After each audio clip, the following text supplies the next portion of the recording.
Hingga tahun 1970 yang lalu, alasan utama untuk self-recovery atau pemulihan belerang dari gas kilang adalah alasan ekonomi.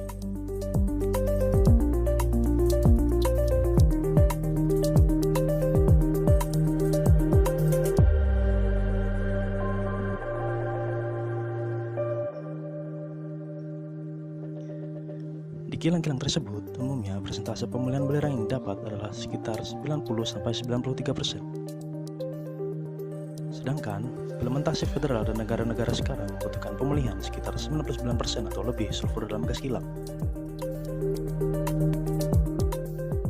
Ini membutuhkan proses 2 tahap, dengan unit close yang telah dimodifikasi untuk tahap pertama dan diikuti oleh tahap kedua seperti proses SCOT.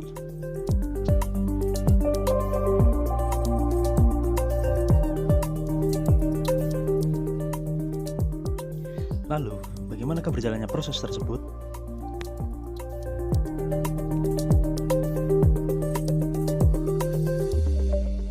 Berikut adalah penjelasannya.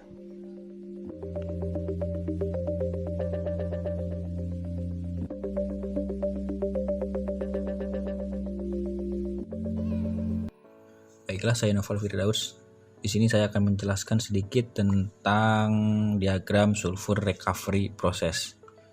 Baiklah, pertama-tama itu si asid gas feed yang mengandung H2S diumpankan dengan udara yang mengandung oksigen ke dalam boiler. Boilernya itu bernama waste heat boiler. Nah, tujuan dari dimasukkannya kedua gas ini ke dalam boiler adalah untuk memisahkan si sulfur dari kandungan gasnya.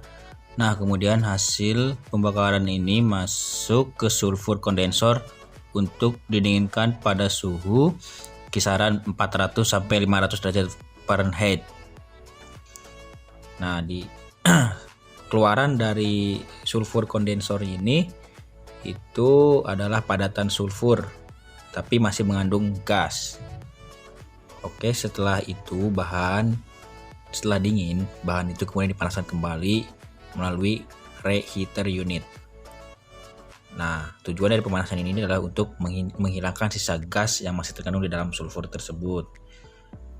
Nah, setelah dari reheater unit itu lalu menuju katalis kolom proses.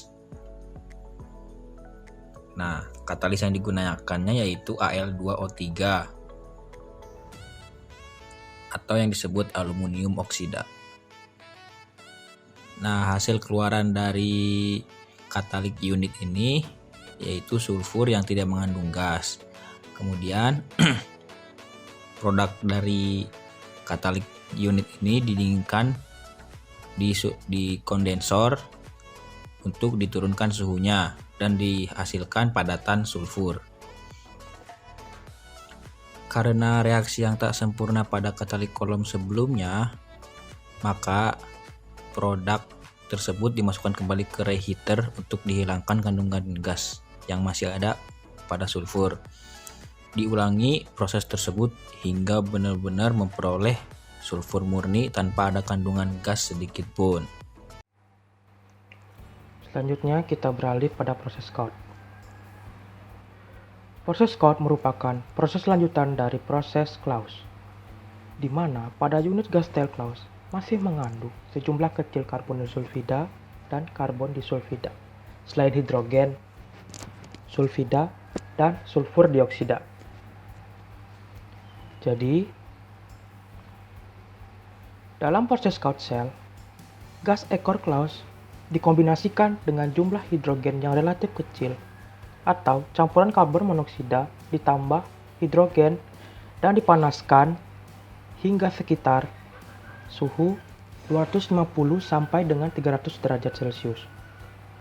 Gas panas ini kemudian mengalir melalui unggun katalis tetap di mana berbagai senyawa sulfur dikonversi menjadi hidrogen sulfida melalui reaksi dengan hidrogen.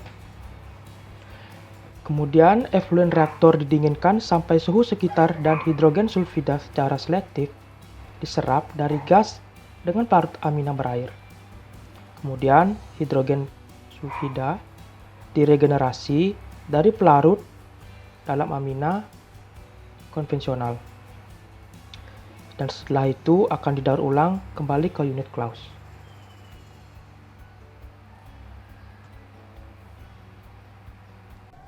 Kemudian hidrogen sulfida dari gas yang keluar dari penyerap amina biasanya berkisar 50-400 ppm mol basis.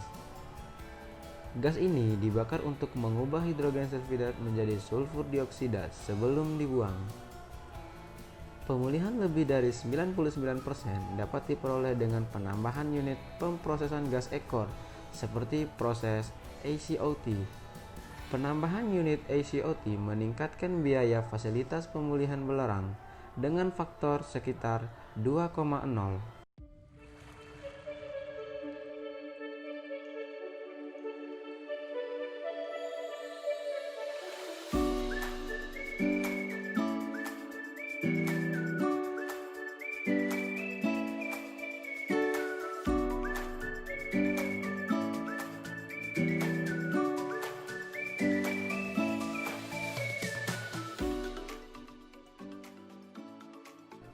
Mungkin itu saja yang dapat kami sampaikan melalui presentasi video ini.